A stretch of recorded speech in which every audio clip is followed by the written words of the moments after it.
y'all, Myles MiniShotta. Welcome to Shotta Shop. And today we're here with Jay. How you doing, man? What's up, man? Good to be here with you today. Yeah, of course. Just thank you for coming out, for sure.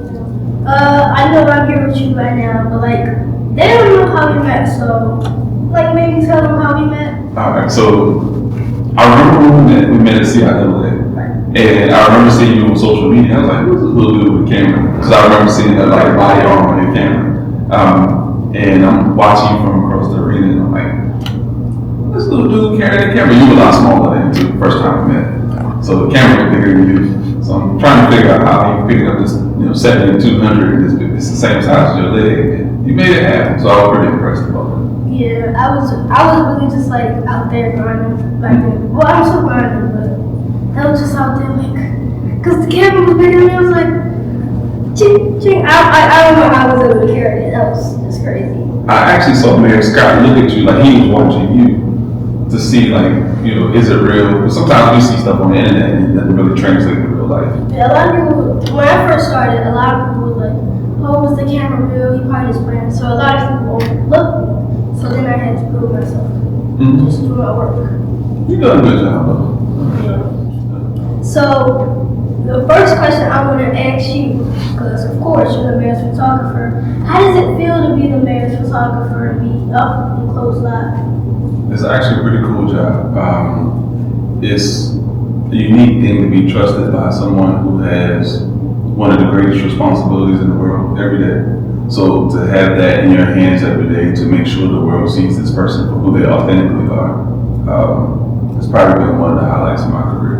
Yeah, I definitely like that. You want to make sure that person is seen genuinely and that they're actually seen as a person, But I have to ask you, how did you become a mayor's photographer? Did you reach out? Did he reach out? Why you gonna give me the hard question? You just started. You give me the hard question already. Toughest question go give me at the beginning. It was actually a course of 20 to 25 years. It was a long journey. It wasn't just overnight. But most recently, I was the director of TV production at one of the larger churches here in Baltimore City. In addition to that, I was at the B&Hphoto, the newspaper. So I was doing a lot of journalism work, and of course my career has been primarily journalism. And they had a vacancy for about 6 months. And I reached out to a couple team members here, and I was like, hey, is it a possibility to interview for a position? And the rest is history. We're here now. Nah, that's crazy though that you got picked. Why is it crazy? I mean, it's not. You started out early this week. Oh, so you were Nikon shooter. I was just about to ask when you shoot with Nikon. Really? Yes. Everybody knows that cameras better easily. It's an easy argument, but is it good? Is the question. I will come back. No. If I ask you, who do you think is going to sponsor first, Canon or Nikon? I assume Nikon. I prefer Nikon. But either way, you can lose because both cameras produce high quality images and have produced historic images. For sure, a lot of Canon and Nikon's products have been producing good cameras, high quality products. And speaking of that, what do you like to shoot in? Do you like to shoot in if you're editing, right? Would you prefer it in a lighter tone or darker tone or kind of a black and white scene?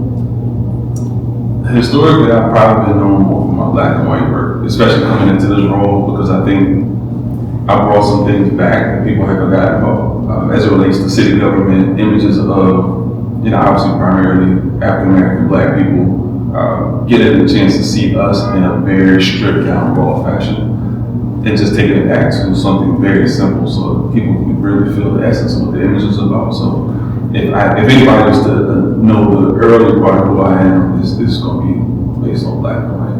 Right, and I love that because I feel like black and white represents so much. It has so much depth and feel.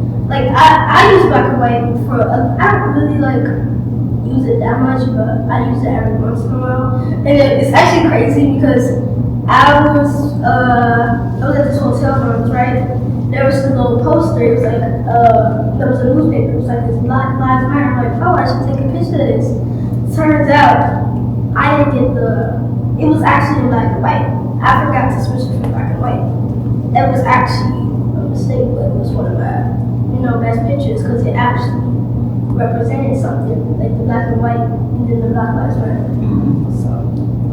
So we know you use Nikon, but what made you gravitate towards Nikon? Truthfully, early in my career, Nikon was more affordable for me. So initially it was about pricing. And then I took a very deep dive in the historical part of it, in which photographers, like even from the civil rights movement or different eras, like what did they make the greatest impact with? And early on, Nikon was, really, really resonated with me. So aside from the price point, I went from a historical perspective too. You're using that to capture all the good shots, all the monochrome shots. So I would say what made you gravitate towards the monochrome style, or how did you develop that style? I think most of that was based on my age. I mean, growing up with my parents were part of the civil rights movement kids. So being able to look back and be taught those things in middle school, high school, some elementary school. I was a history buff. I love history. So being able to flip the pages in the library, smell the pages, see all the things on there, like it came alive when I got a chance to look at it on paper. It's crazy because guess what? The same way? Nah, I hate history. I actually just despise history. I feel like it's kind of useless food. So we got to talk all about that. For sure, but I just feel like, because I'm learning that subject about somebody in the 1800s who did what and what, and I gotta write a whole essay on that. I'm like, are we serious? We cannot be serious right now. Sometimes it's about the delivery of the professor or the teacher. No, I get it for sure because they want us to retain the information and retain that. I'm like, why do you want us to retain that? Like, what about this person that makes it so important? But of course, I definitely do get some history is important. Like, for example, we had Harriet Tubman, Martin Luther King, definitely very historical figures and impactful figures. You do realize you are a historian now, right? I mean, you document history every time you pick your camera up. I guess I'm telling the story every time. Yes. So one day somebody will be like, why this old dude taking pictures? You go to the 1800s, so watch what you say. No, that's crazy, but that's so ironic, because that could literally be me. So listen, that's who you're going to be. You're going to be the old guy that's studying your work too one day. So I know you use Nikon, but like, what was your first major purchase? Like, what camera? My first major purchase was video camera. It was a Canon XL1. Yeah. So you did use Canon? Video, yeah. I was a video guy first. Video? Yeah. So I took my mom passed away, and I took a portion of my mom's life insurance money, and I made my first major purchase with cameras, mics, lights, and that was kind of the birth of the early part of my career. I actually haven't seen somebody transfer from video to pictures, because usually people would do it the opposite. Like, yeah. So even when I shoot now, I still see the photo and video frames. So it's playing out in my head in video frames versus still frames. So how do you feel in your position right now? Do you feel like being the mayor's photographer is an end goal, or do you have something else that you want to achieve? I believe I'm in the middle of my career right now. It's a very unique spot to be in. I'm enjoying being able to collaborate with people like yourself, cross-generationally, young people, middle-aged, and then we get our seasoned professionals who are like in their 70s and 80s, like our grandparents, great-grandparents' age. So I'm in a very unique spot, but I do know there's some more work to be done. I want to travel a little bit more, post-mayoral career, do some things in college systems, travel a little bit more. So. Sure, traveling was a great thing. I've also traveled. I've traveled to quite a few places, but I know you probably traveled. Have you traveled anywhere, like in particular with the mayor, or like you got shots with the mayor where you traveled? The majority of my work stays in our region. simply because there's other things that play. When you talk about moving with a politician, there's certain things, certain parameters that we have to work within. So I stayed mostly within the DMV area. Probably wouldn't go further than Boston or New York or something like that on official business. People show up with official business, you gotta be serious, you gotta look serious. Speaking of that, your outfit, it's a pretty good outfit, Color coordinated. So do you have like a main outfit that you use for photography? I don't, but my signature is always been my leather straps. My shoulder harness, yeah. That's always been the signature through my career. I think it's probably one of the first to start wearing on a regular basis. So I'm going leather, black, tan, depends on the day of the week. But to keep from having to wear a suit all the time and it still looks very professional in business, I like that. So do you have any like favorite subjects? Like, do you like, what do you really like? What really calls you for photography? Street journalism. If I had a favorite genre to do every day of the week, I could tell a story in my sleep. That is sports, being a former athlete. It's crazy, because that's definitely like something great to achieve. I like nature and sports photography. But, didn't Gordon Parks do street journals? Gordon Parks did street journalism. What do you know about Gordon Parks? I know just a little bit. So somebody who like history, you know about a person in history? You gotta know about something. Well, that's y'all do this time. So would you say the mayor is the favorite person you work with? Or? Obviously, right now, he's my number one. We have a great relationship. I think that's important when you talk about working with somebody every day. I see him more than I see my family most days. So we have a chance to really have not only the professional side, but there's an important personal side that happens too. And we've been able to really do something special with the work that we do here in the city. I definitely feel like if you're with that person for so long, especially in photography, you should really have a good relationship with them or a good bond. Yep. So, is there any events that you like work with the mayor that really stood out to you? These are hard questions. One that really stood out. I think the things that actually stand out with me week to week will be our school business. Because the kids always seem to bring out things that nobody else can touch. Like they get to that special place where they ask real deep questions. They ask things that are relatable, things that they retain. They hold them accountable. So it's always funny to hear him say, "Hey man, Scott, you said you were going to do X, Y, and Z." And he's like, I got you. Yeah, for sure. So school events are probably the coolest ones. But what would you say, do you have anything that is like your least favorite or something that you don't prefer to do? On camera, no. Off camera, we'll talk about that. So, really, how did you get started in your photography journey? Okay.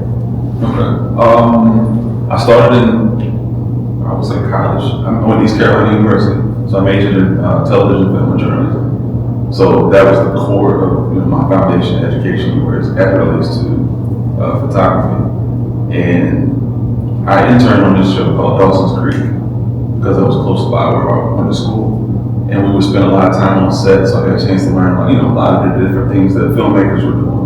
But for some reason, like the call for photography just kept like eating at me. I was like, I want to do what I want to do. I feel like the photography is not like something that you just do. You gotta get called for it. You gotta have it. Because honestly, it's crazy because when I was 3, I would just I felt the camera calling me, and then I would always just take the camera from my mom. But I don't know how at 3 I had such consciousness to do so.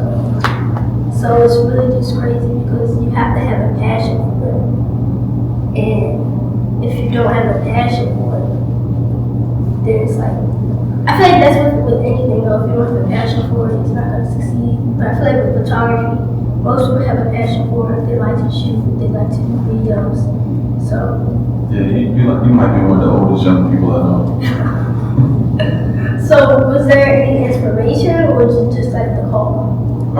Inspiration, I think one of my college professors lit the biggest fire up under me. I was goofing off in class one day, and he gave me some choice words after class was over with, and he was probably one of the people I least expected to care the most.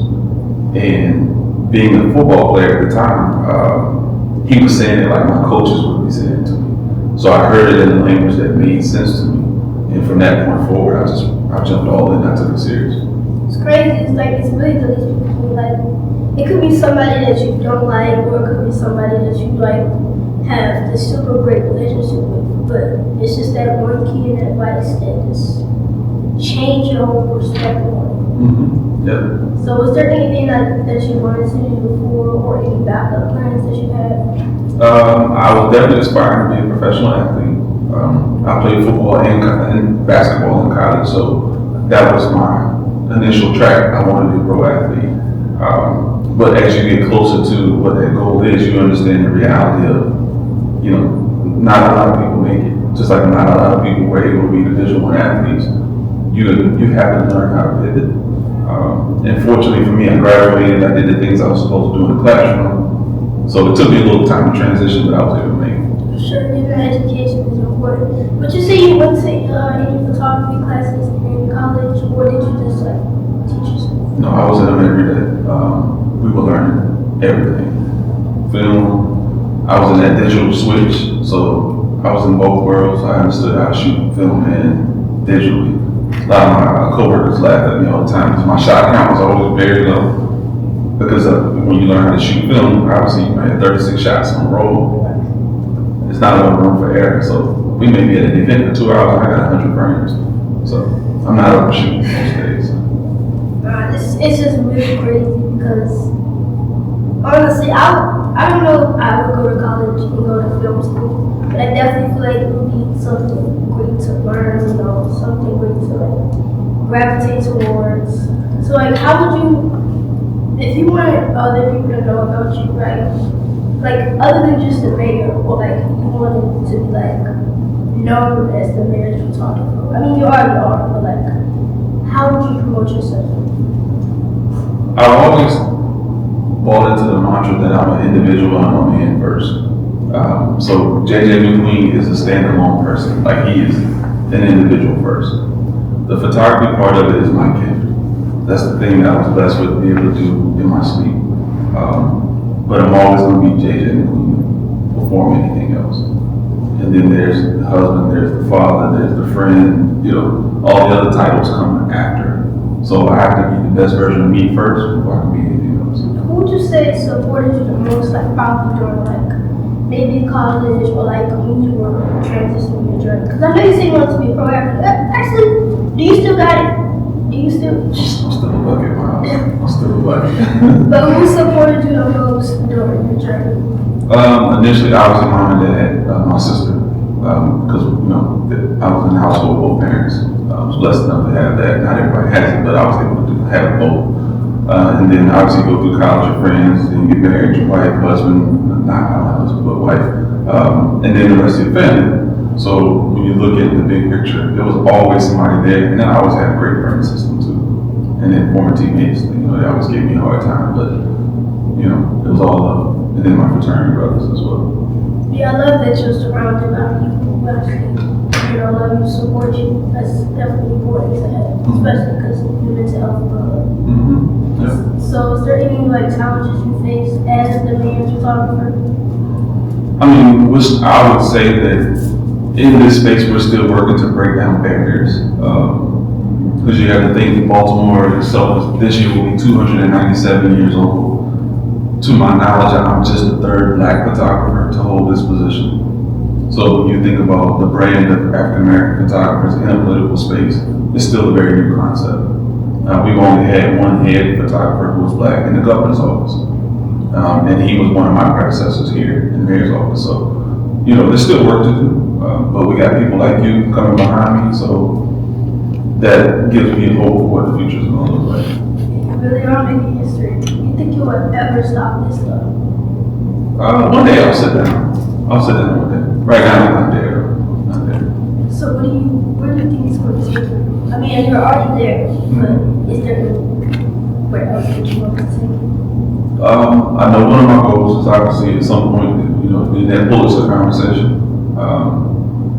to to be able to stand in a room and obviously the work speaks for itself, but I also want to be able to speak about the work so I can actually motivate and create this energy and synergy for the next generation. So I'm in that in-between world right now. Yeah, definitely, it's important to motivate yourself, to motivate others, help others. But speaking of motivation, is there one gym that give one piece of advice for one gym to anybody in the industry who wants to like maybe start photography or be somebody in the industry or like maybe even just be exactly where you are? What advice would you give? It's something I read about when I was starting out. Shoot the things and the people that you love first, and it'll always translate. You do that enough times, you learn your camera. That's just muscle memory at a certain point. But if you shoot things that you love, shoot people you care about, subjects that you care about, it's always going to translate. Honestly, I started like that too because I love nature so much. I just started shooting. Like I would literally just go out. I would shoot anything I see, like even on the street, I would just take pictures of that, birds, squirrels. But yeah, that's just how I was doing it. Is there any media outlets where people can find you if they want to find you? Yeah, you can find me on Facebook, JJ McQueen Photography. You can find me on Instagram, JJ McQueen Photography. I'm pretty easy to find. I'm not a hard person to find. So I try to keep it simple. And then kids tell me I got a cool name, so they hit me with the Lightning McQueen thing. Yeah. I was thinking of that, but it was like anybody with the McQueen last name, I guess it just did their last name. They killed me with that one. Well, thank you for coming. Is anything else you want to add? No. You sure? I just want to say thank you for coming out. Okay. All right. And wait, I just looked at your shoes. Are you copying me, or is this like another version of the pants? Well, considering that I'm the oldest, I would say that you're copying me. Ain't the pandas came first? Deference is a real thing. I'm just saying. The people at home already know. Yeah, they probably are. We'll let y'all drop it in the comments. Y'all tell us. Yeah, y'all tell us. But definitely, thank you for coming out. It's an honor to be here. For you to be here. Thank you for having me. And it's been a great thing to be able to watch you grow, develop, and just be a kid. And you actually inspired a lot of us to do the things that we're supposed to be doing. Because we get a chance to actually see the investment with YouTube. I know you hear it all the time. I know Buster said, on your IG, but when you see someone like us who's older than me, mom and dad, we genuinely mean it because we see something in you that probably we couldn't have seen in ourselves, in our younger selves. So keep doing what you're doing, man. I definitely hear a lot of people say I wish I had the same things that you had, or I wish that I had the same. And it's just really the support. It's really my mom wouldn't have anything if it wasn't for her. So. Oh, I agree. Because we talk, behind the scenes at CIAA. I was kind of like, well, who's the editor? Who's doing this? And she was like, me and Myles, like, y'all a tag team. So to be able to see that is a pretty cool thing. Speaking of editing, your main editing platform. Lightroom. I'm a Lightroom junkie. I also use Lightroom. Yeah, I take a deep dive. And then my workflow was pretty fast because we had to turn stuff around pretty fast here. Yeah, I use Lightroom Classic, so. Yeah. I'm classic and more so mobile because, like I said, the speed of what I'm doing every day. Yeah, for sure. It definitely has more speed. I just like the layout Classic because I'm used to that. Well, keep that up, man. But you just keep that same Canon energy too. Oh, the sponsor thing. We didn't talk about that. No, we did. Who would be a better sponsor? Canon or Canon? Who would be a better sponsor? Canon or Canon? No, I thought you agreed when you said Canon was sponsoring you first, and we know it's going to be a better sponsor. But why would Canon be a better sponsor than Nikon? Why would Nikon be a better sponsor than Canon? It's a better product. Better products, you say? We just bought the red, and I said we because I'm waiting for Nikon to call me and say the sponsors. They just bought the red, and they bought the red camera. Video output is ridiculous. Have you seen the R8, bro? I've seen it. The R8 is like literally kind kind of next level legit. And they are still rolling out with more stuff. They're able to, there is pictures and video compatible. Like in the new 24x105 2.8, that's something crazy to have. Alright, so let's split the difference. Nikon, y'all call me. Canon, y'all call Myles. You go see. Alright.